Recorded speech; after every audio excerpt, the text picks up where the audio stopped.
Okay, our next coordinating bauble we are going to do in white. So getting my craft knife, I'm just going to cut all the way around.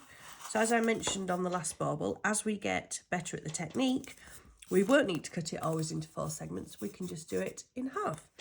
So on this one now, we will just do 1 cut. I'll just get my fabric. So on this one, I'm using a white crushed velvet. And I'll start along the top. And I'm just going to put a groove in here. And stretching it down to the bottom.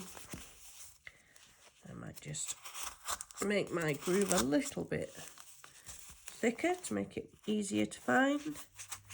And pulling it nice and tight, so I've attached the bottom, top and bottom, and then I like to go side to side in just little sections, pulling tight.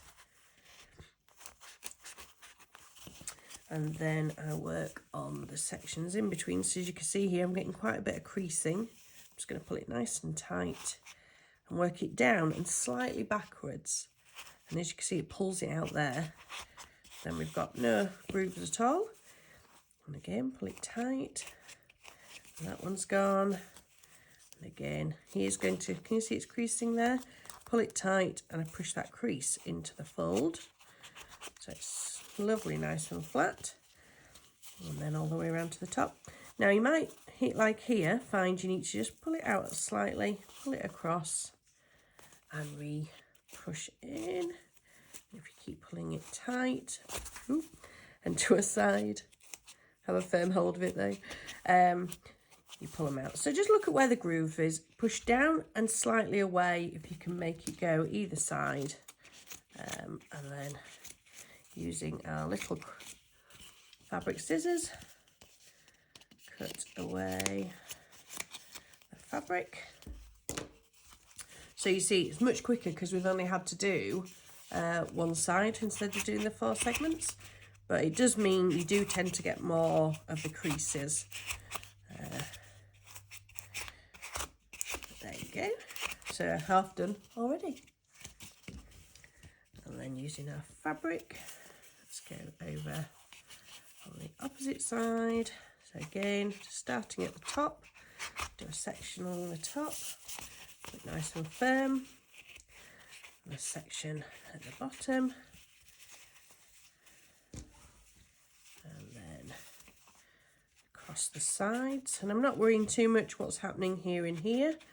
I just want to get the fabric in place on the 4 corners as such, and then I'll work out each little section, work that in, and if I can pull it tight enough that it goes flat and there are no grooves, then that's perfect. Otherwise we just pull it out a little bit and work it back in. And like here, we've got a bit of a groove there, we're just going to feed it down and in.